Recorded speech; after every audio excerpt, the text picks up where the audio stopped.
प्रेम से बोला शंकर भगवान की।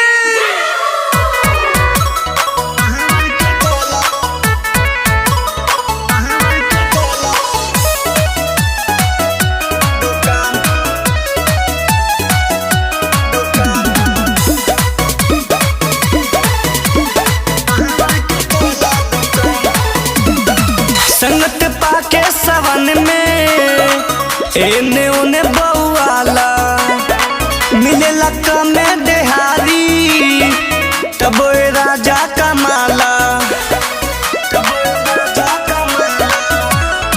संगत पाके सवन में एने ओने बउआला मिलेला कमे देहारी तब राजा कमाला।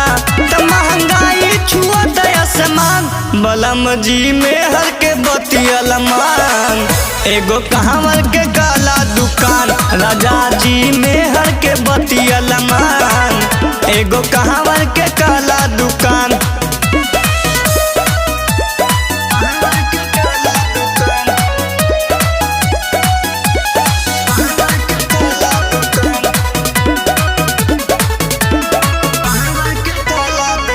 गेरुआ रंग गमछावा के पगड़िया माथे बांधी के बेचिहा बलाम देव घरवा में छानी के।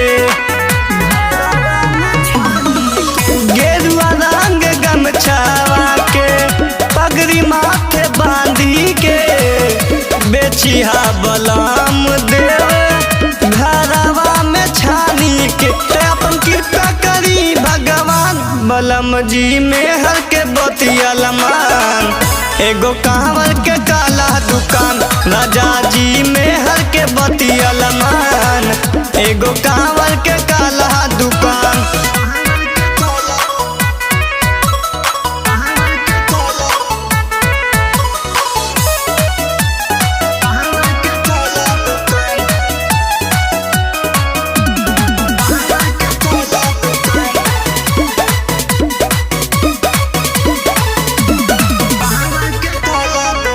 घंटी के त साथे साथे रखिया झोला पट्टी हो अंशु आशीष काहे तोहर पोजीशन नाही घटी हो।